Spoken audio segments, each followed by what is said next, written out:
Welcome, friends. It is I, LostScarf, and it's time for the newest god, and there she is. Nemesis, goddess of Revengeance, I think. She's wearing 50% armor, 50% not, wearing fishnets, which are pretty hot to me. So is Athena, so good week for a guy who likes fishnets. Now, she looks like kind of an assassin, but she's definitely a warrior, and it's cool that we have our first female warrior. There we go. I think we have first female of everything now. That's nice, but doesn't mean we need to have less. Now, the format is we're going to go ahead and look at the new skins and voice packs, also any general changes, and then after that it'll be items, then gods, then finally we look at Nemesis. So let's get going! Alright, look at Nemesis again, looking like a pretty good opener. Look at that. She seriously moves like an assassin, but she is a warrior, people. And let's check out the other skin. Red Star, an Olympic, and, well, if Athena never put her boobs in your face before, she did just now. There it is. Oh, Jinx is going to be really mad at this skin. I'm a fan of the fishnets, though. But this looks pretty cool. Look at the skin here. She's got a really cool looking shield and spear going on here. Nice different look. But, yep, they've definitely sexified Athena quite a little bit there. Now let's check out the skins now. So first up, Nemesis.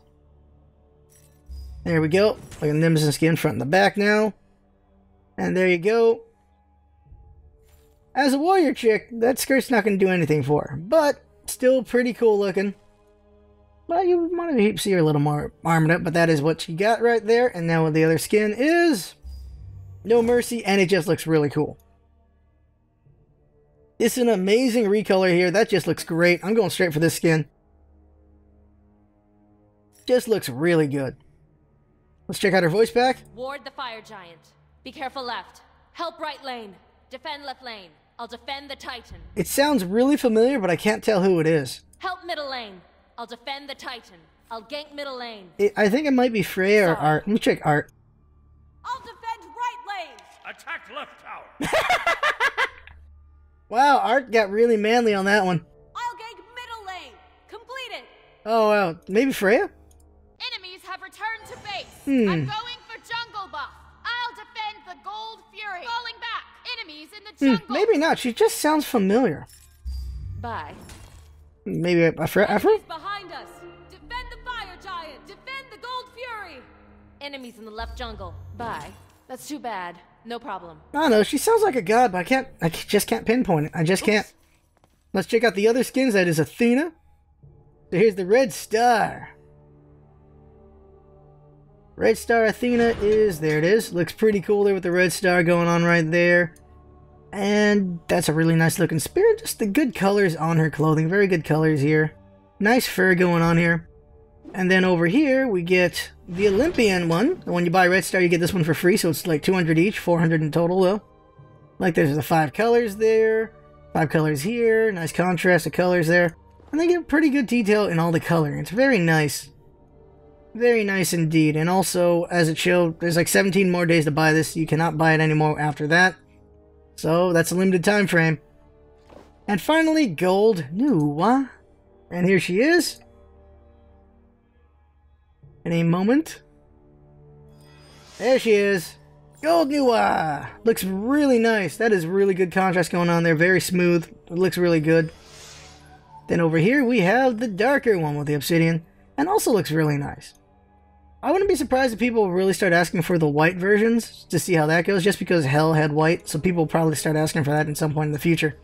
But it just looks really nice, doesn't it? And as you can tell, she had the lighter blue, and they've given all gods lighter blue, which I don't agree with. I think certain gods look good in the darker blue, and certain ones look good in the lighter blue.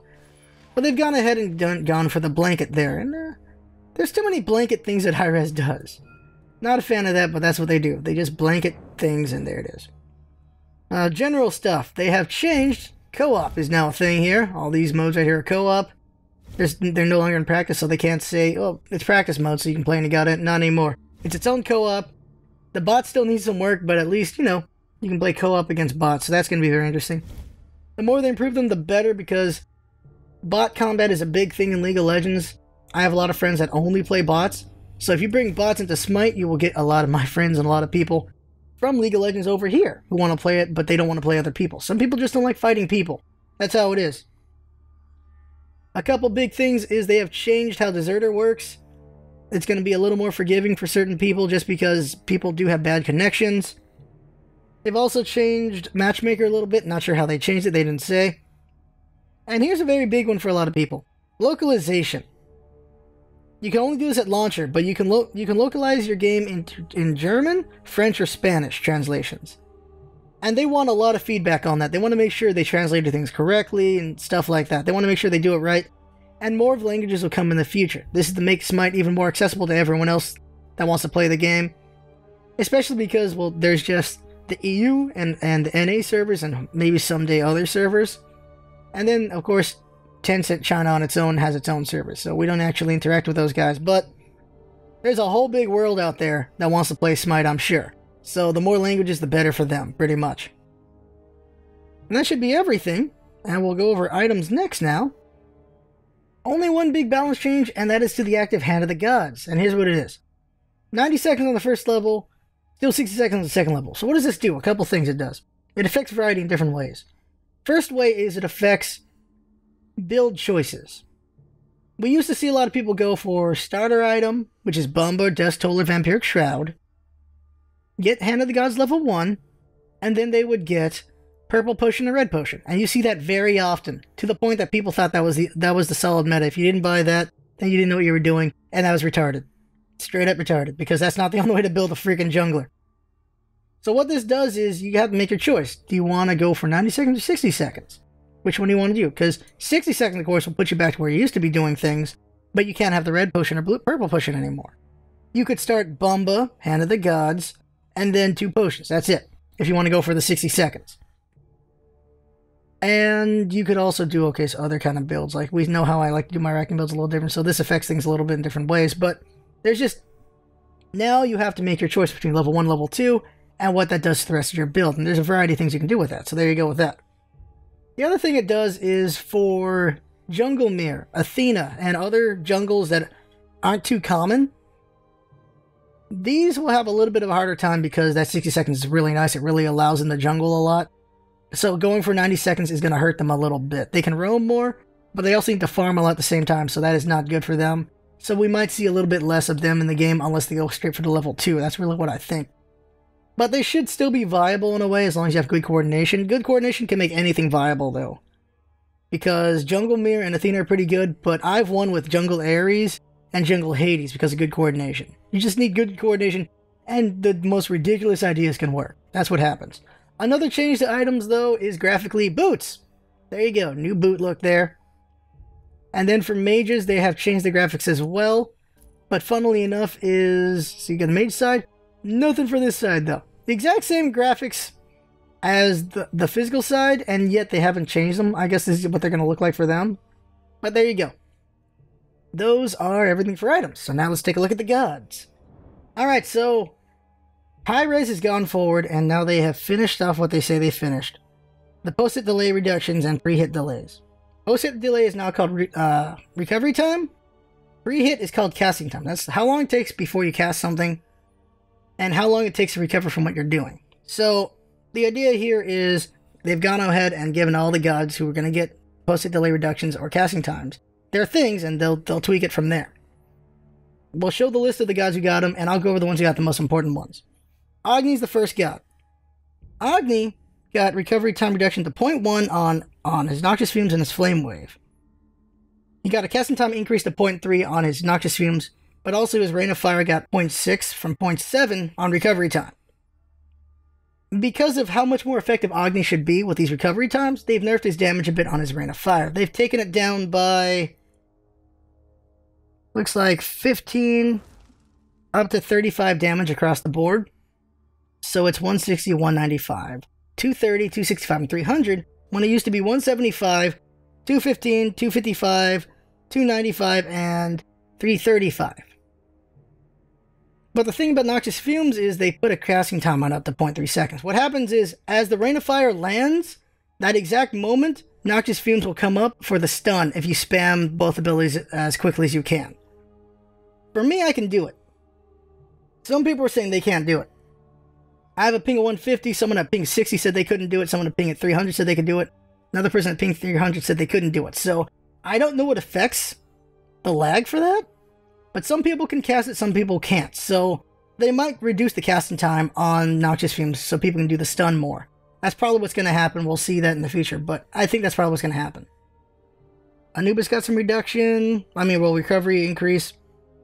Decrease. Aphrodite, here we go. Kiss, Back Off, and Lovebirds are now 0.1 on recovery time. So this makes her more slippery and more effective, but I still think she needs more because her ultimate is nothing compared to Gibbs. Arachne got no buff or nerf this week, which worries me a little bit. Shock got some reduction. Shanga, here's an important one. Shanga got reduction to 0.1 on Moonflower Dance and Waxing Moon. Shanga can stick to you like glue already. Now she is guaranteed to stick to you like glue. So she's going to be very scary to look at. I don't know how that's going to go. I don't think it's enough to nerf her, but they might tweak her a little bit out over this because she's going to be really deadly now. Kronos got some reduction. Frey got some reduction. Guan Yu got some reduction. Hebo, here's a good one. Hebo reduction.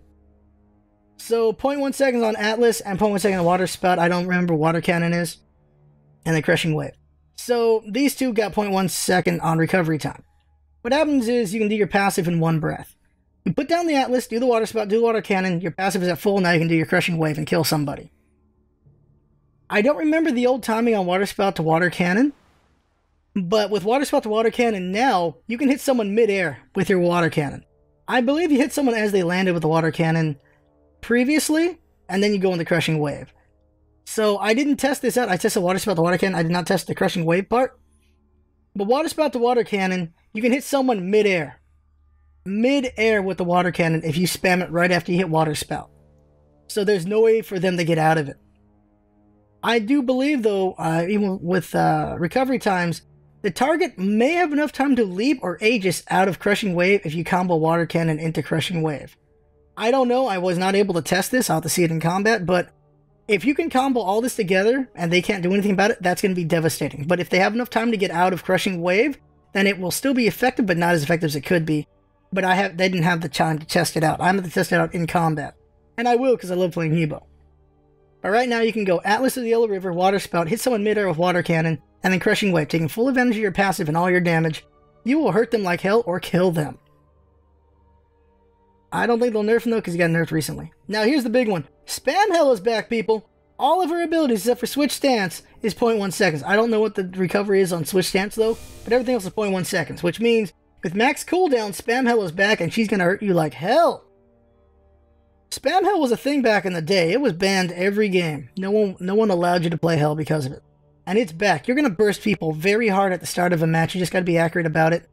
And the only thing limiting you is cooldowns and meditation. That's it. And it does limit you a little bit, but there's always an ability to cast as long as you're switching stances constantly while looking for an ability to cast, and you will hurt the hell out of people. You really will. And I worry they might nerf Hell in some way because of this, or just put those recovery times back up. I don't know, but Spam Hell is going to be scary. I know that already. Thanatos got those reductions back, sort of. Death Scythe is back down to 0.1 seconds, so that's going to be scary. But the casting time on Soul Reap is up to 0.6 seconds from 0.4, and they also reduced it down to 0.1 again. But they nerfed his damage a little bit on Soul Reap by 20% on physical power. So it used to be 80, now it's 60. Here's the thing. So casting time on Thanatos' Soul Reap is 0.6 seconds instead of 0.4. So the startup of his big combo is there. But once you land that Soul Reap, you have the old combo that's scary to people. You do the Soul Reap into Death Scythe, and then you go Scent of Death and beat them to death. Or you can still do Death Scythe into Soul Reap into Scent of Death and beat them to death. This just is going to be slower. So the more optimal combo is Soul Reap into Death Scythe into Scent of Death. Then Death Scythe into Soul Reap and Scent of Death. Both will be effective, but the more effective one is Soul Reap and Death Scythe and Scent of Death for sure. Said that word way too many times. 3-1-2. That's it. 3-1-2. Do that combo. You will melt them like you did last week. That's all I can tell you. And that is going to be really bad. So I worry about that a lot. Because Soul Reap isn't a damage dealer. It is Death Scythe that's a damage dealer. Then your basic attacks. So I worry about that. They might nerf Thanatos. Or they're just going to put those back up. Because Thanatos should still be effective as hell with that combo. Bomana got reduction. It just makes him faster, but not too scary. Vulcan got reduction. Ymir got the only nerf. They put up the Glacial Strike time, which is fine. It's not that bad. He can still combo pretty well, but not as well. Zhang Kui expose evil. So what happened here is now you can instantly go from throwing out those charm things into Exorcism or Book of Demons. So you can now stun quicker or heal quicker. That's basically what they did here. And Zeus, here's the big one. 0.1 seconds on Chain Lightning, Aegis Shield, and Detonate Charge. What this means is you can cast all of his stuff pretty damn fast. You can go Chain Lightning into Aegis Shield. You can detonate into Aegis Shield. You can Aegis Shield and detonate. You can Aegis Shield and Chain Lightning. Everything is done faster, making Zeus a lot scarier, which means he's going to need a nerf of some kind. Zeus is going to destroy pubs this week. He is going to absolutely destroy them. And any games that didn't ban him, because he's pretty much like 99% banned, he's 100% banned now. I don't think we're ever going to see a game with Zeus in it in League, because you don't want to deal with that. You do not want to deal with that. So that is it. You're not going to see Zeus ever. And that is all the god changes right there. So we're going to go ahead and take a look at Nemesis now. Nemesis. So there she is, Nemesis. I already bought No Mercy, but we're going to look at this card, and then we'll see Nemesis's No Mercy card in an actual game. So it would either be a Conquest or a Arena today, and then Monday will be the other match. We'll see which one comes out today. It all depends on, well, what happens. So there we go, and... Start? There it is. Okay, so there it is. There she is. Looking pretty cool. The universe has fallen out of balance. I must restore it. Go ahead and get 5 levels. Is it? I'm not sure I'm going to build her yet. I already did jungle practice with her. She can definitely jungle. Takes a little bit of work, though. But here we go. And we'll see how I play her. I either play jungle or solo in the match. But here we go. So here's her abilities. Her passive is Scales of Fate. When she hits a target, they lose magical or physical power, and increases her physical power. 5% to the target lost, 5% to herself gained, max 3 stacks, and this applies to everything. This applies to minions and gods. So when you're jungling, you can hit all the minions and they'll all do less damage to you, while you'll get 15% of your physical power up after all 3 stacks. So it's pretty good for holding things down a little bit.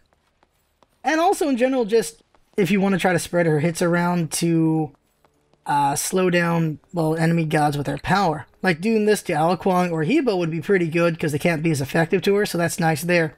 Or to anyone in general because you're bringing down too much power. Then there's her one, Swift Vengeance. Now this is a dash that goes 20 feet. Here it is. Normally gods can dash like 35 feet. Like Agni's dash will be just as long as hers, but hers will be 5 feet longer. And you can do it twice. You can't cast an ability between it though. You can maybe do a basic attack in between, but you can't cast another ability between it. You can only do it once, and then do it again. Let me see. Nope, you can't cast anything else. It's stuck on one, so there you go. And what it does damage for each dash. So basically you can do double if you hit them with both dashes. And it's a good gap closer and just a good way to hurt things. Like it's a good way to just do the jungle. Let's see here. Right click. Yeah, if you right click, you can't do anything else. So you can only do the dash twice. Nothing else. If you right click and do something else, you just get out of her. Here's her attack animation, as you can see. She's pretty slow on this last one. Bam! Hits harder, of course. Now the next move is Slice and Dice. The middle wedge right here, if you get hit by it, double damage. The outside's only 1 hit. Also, you get hit with this middle wedge, slowed by 50%. So, blam! There is the animation there. So if you go for the first level, this one's 50, so you do 100 damage with both. For this one, for double damage, you do 80. So if you want to start out for damage, of course, you get the dash. Start out, if you want to get the slow potential, you go with the Slice and Dice. I think you would probably just go with dash first. Then there's Retribution. Now this is important. 30% to 50% damage is reflected, depending on the level, and also healed. But it's healed after the Retribution is over, I believe. Now this is important. You do take damage during this. You only reflect 50% damage you're taking, but you take the other 50%. This is all pre-mitigation, by the way. This is what's important. You can eat an ultimate with this thing and deal 50% back to your opponent. Picture that. Taking Alaquang's ultimate with this. Dealing 50% of that power back to him. You could kill him if he's low enough. Same thing for Vulcan. Same thing for Ymir. Same thing for just the big damage abilities. Not the channels, though. That wouldn't work because his only lasts for 1 second. But just think of those big burst abilities. Running into there to kill them. Potentially killing you at the same time. But you might kill them if they're low enough with this ability. But picture this as well. Tank Nemesis. A tanky Nemesis could handle a lot of damage, and this is pre-mitigated damage, which means Ymir's full ultimate, 50% of it will go back to him. It doesn't matter how much you mitigated to yourself with your tankiness and everything. Pre-mitigation is the damage that goes, so you'll do about 500, maybe 600 damage back to Ymir. Unless he goes full power, then you can do a lot of damage back to Ymir. And that's what you can do with Retribution. It's basically Martham Smash a little bit. Then there's her ultimate, Divine Judgment, and this can only be targeted on enemy gods, nothing else. And see, I'm trying to target. I can't waste it. I can only target. And what this does is you reduce your opponent's HP from 30 to 50% of the current HP. And you take away 30 to 50% of their protections and give it to yourself. And you take away 30 to 50% of their movement speed and give it to yourself. They're debuffed for 5 seconds, you are buffed for 10 seconds. Now there's a couple ways you could use this. You can use this on enemy god, and they're so slow you just beat them to death. Because you can slow them down with your ultimate and with the slice and dice, and then just beat them to death. Even if they try to jump away, you can dash over and catch them unless they jump over a barrier. The other thing is, think about a team fight.